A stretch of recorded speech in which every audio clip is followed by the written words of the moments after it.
Parenthèse. Parlons vrai. La quiétude est accessible à tous. Offrez-vous 10 minutes de parenthèse. Une parenthèse hebdomadaire. Une parenthèse pour découvrir et changer de regard. Une parenthèse rien qu'à vous. Une parenthèse juste pour être vous. Bonjour Solange. Bonjour Aurélie. Alors, comment se fait ta semaine? Bah écoute, bien, toujours Bien. un peu de peps, tu vois, c'est toujours Ouais. sympa. Et toi? Bah, pas mal chargé quand même. Hein. Ah oui, c'est vrai. Oui. Ça Donc, c'est toujours courir après le temps. Voilà, mais c'est aussi l'occasion aussi de pouvoir justement recadrer et de dire, voilà, on va se poser et on va analyser l'agenda. Voilà. C'est ça, mais c'est un peu l'histoire de ma vie aussi hein, que tu racontes là. C'est ça. Bon, on va y arriver à force. Tout à fait. Bon, l'idée c'est de parler vrai et de ne pas être perché.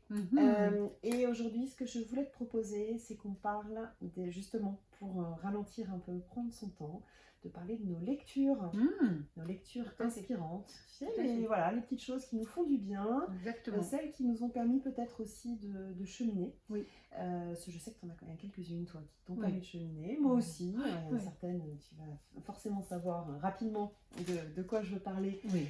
qui sont alors inspirantes et qui permettent aussi de donner un peu de relief sur certains accompagnements. Complètement.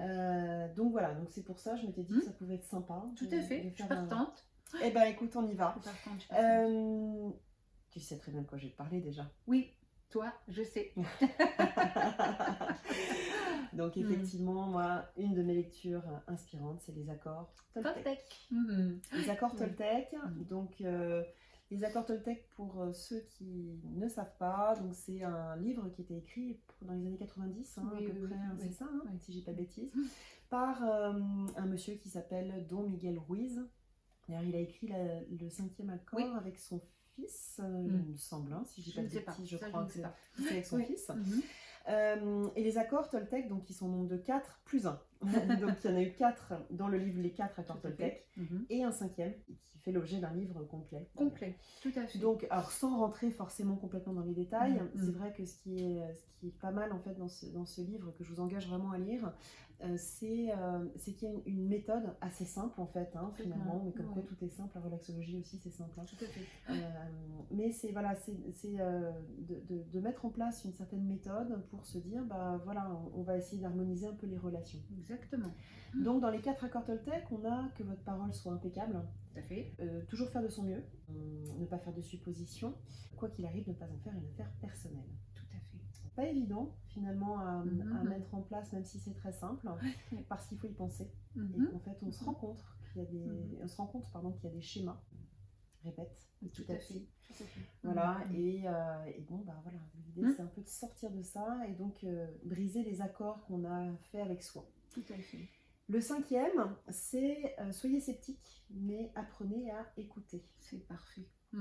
Voilà, c'est vraiment prendre ce recul aussi et pas tout prendre aussi pour argent comptant et savoir se respecter soi-même, un minimum. Voilà. Donc c'est pour ça que j'aime beaucoup celui-là, cette approche en fait d'accord Toltec. Voilà pour ma part déjà pour un. Pour un. Alors, à toi. Moi, celui qui m'inspire au niveau de la relaxologie et qui me suit depuis, ce sont les dialogues avec l'ange. Ah oui. Voilà, le dialogue avec l'ange, donc l'auteur c'est l'ange et le scribe c'est Gita Malas. Donc c'est un livre que j'ai découvert à l'époque quand j'avais justement mes problèmes de santé et j'amenais mes enfants chez un homéopathe. Et dans la salle d'attente, il y avait les dialogues avec l'ange. Donc ça m'a interpellée, j'ai regardé. Et en fait, les dialogues avec l'ange retracent les rencontres de 4 personnes. Donc il y avait Gita Malas, sportive de haut niveau en natation.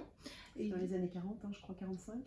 Avant, en fait, c'est pendant la Deuxième Guerre mondiale. Ah oui, c'est ça. En fait, c'est ça.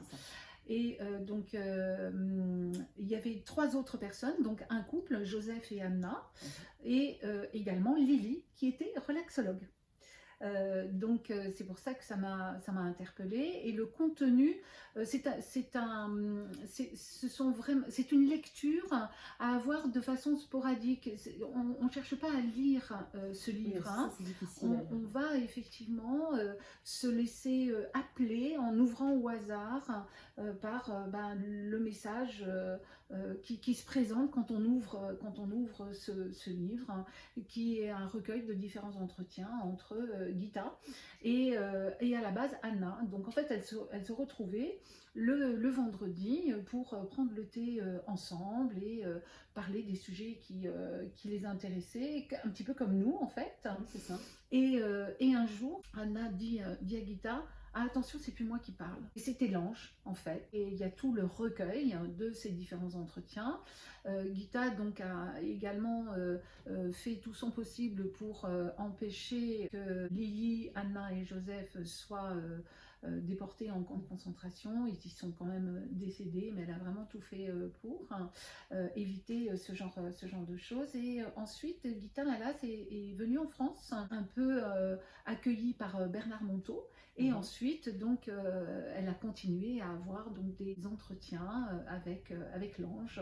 Et elle n'a eu de cesse que de faire des conférences et de pouvoir partager ces dialogues avec l'ange à travers d'autres manuscrits. Et elle est décédée au moment où moi j'ai commencé ma formation en relaxologie. C'est un vrai clin d'œil et ça me parle beaucoup et ça m'inspire énormément. Ah oui, le dialogue avec l'ange, oui, c'est clair. Voilà. Et c'est vrai que voilà, c'est pas simple à lire comme ça. Non. On peut pas lire tout d'une traite. Surtout, c'est de ne pas le lire mentalement. C'est le lire avec le cœur, avec le corps et le ressentir. Si on cherche de l'intellect, on pipe que dalle, quoi, en fait. Donc, c'est pas la peine. Okay. Et un autre livre qui m'inspire énormément, c'est Le Prophète. Le Prophète alors sans l'accent, de Khalil Gibran, qui est un recueil de textes absolument magnifique sur des sujets comme le mariage, comme les enfants, comme le travail, la mort, la joie, voilà, sur différents thèmes. Et là, pareil, c'est vraiment un ouvrage donc, qui a été écrit par Khalil Gibran dans les années 1870, hein, si ma mémoire est bonne. Et franchement, mais c'est un trésor. C'est un trésor et je m'en inspire énormément. Ce sont vraiment mes deux sources d'inspiration inépuisables. Parce que plus on le relit, plus on lit ses textes, plus on découvre d'autres choses, plus on ouvre. J'imagine en plus qu'on chemine en fait au fur et à mesure. Hein, à chaque fois qu'on ouvre, voilà. Oui, même si on retombe sur le même texte, ça ne veut pas forcément dire la même chose en fonction de ce qu'on a vécu. Donc, ouais, c'est bien. Et toi, un autre livre un autre alors, que j'ai lu, alors qui est beaucoup plus récent, hein, c'est Kilomètre Zéro. Ah oui. Voilà, de Maud Ankawa. Alors voilà, sans aller trop dans le détail non plus, voilà, c'est vraiment une quête vers soi en fait, hein, tout simplement, un chemin vers soi. Que j'aime beaucoup. En plus, bon, c'est dans les montagnes, ça se passe au Népal, c'est quand même vraiment sympa. Donc voilà, on voyage en même temps, on voit les décors, c'est très très bien raconté. C'est vrai. Donc c'est un très beau livre. Qui fait vraiment partie de mon top 3 hein, quand même de livres. Un autre aussi assez récent, Foutez-vous la paix. Ah oui. De Fabrice Midal, qu'on a eu la chance de rencontrer toutes les deux. C'était ce que j'allais te dire, nous l'avons rencontré toutes les deux. C'était une belle rencontre, c'était un concert, également. Mozart en méditation. C'est ça, tout à fait. Donc, on a eu vraiment cette chance qu'ils viennent par ici, alors c'était vraiment pas, voilà, c'était pas vraiment prédestiné au départ, mais voilà. Et ce livre, Foutez-vous la paix, déjà en fait le titre m'amuse beaucoup. Oui. Donc voilà, et c'est plus de savoir méditer sans aller dans le comme ça, rester comme ça. C'est simplement comprendre pourquoi on le fait. Voilà. Donc c'est tous ces livres-là. Et j'aurais envie de... Est-ce que tu en as un autre éventuellement, toi? Alors, intéressant. Il y en a un autre, mais qui n'a strictement rien à voir avec ce dont nous parlons, mais que je trouve extrêmement intéressant, c'est la semaine des 4 heures. Ah oui, c'est La bien semaine des 4 heures de Timothy Ferris, c'est tellement, comment dire, c'est tellement d'actualité, justement, de pouvoir prendre la mesure de la valeur de notre temps. À quoi nous le consacrons, ce temps qui finalement, c'est un laps de temps entre la naissance et la mort, et qu'est-ce que je fais de ça, et comment effectivement je consacre mon temps, quelle est la valeur de mon temps. Et j'aime bien dire que la valeur que je consacre à mon temps correspond à la valeur que je me consacre. Donc si effectivement je gaspille entre guillemets mon temps à des choses qui finalement ne sont pas très enrichissantes ou qui vont générer de la joie ou autre, passe ton chemin, quoi. Passe ton chemin. Ouais, on en reparlera de ça aussi, Oui. de cette valeur de Oui. temps qui est vraiment importante. Et voilà, bon, après, tu vois, c'est bien. On boucle un petit peu là par rapport à ce qu'on se disait au début. C'est ça. Alors bien sûr, il y en a beaucoup d'autres. Complètement. On pourrait, enfin voilà, il y a plein de choses. Par rapport aux prophètes, ce qui m'était venu, c'était de parler aussi des fables. Tu Oui. vois, les fables de La Fontaine. C'est vrai que comme ça on se dit bon. Mais en fait, non, quand on le lit avec une lecture, avec un angle de vue particulier, on se dit ah oui, tiens, il y a peut-être aussi un message encore un peu différent. Tout à fait. Et on s'en amuse finalement. Oui. Jean de La Fontaine reprend le travail d'Ésope sur justement les différentes fables et tout. On pourrait parler de mythologie, enfin bref, on pourrait parler de plein de choses. Quoi. Mais c'est vrai que voilà, tout ça c'est inspirant. Et donc en fait, ce qu'on apprend à l'école, c'est quand même pas si mal. Voilà, c'est ça. C'est ça. Complètement. Voilà. On pourra en reparler, vous donner d'autres titres, bien sûr. Oui, et puis regardez dans les vidéos, parce qu'on fait aussi des références à tout ça, et donc à d'autres livres.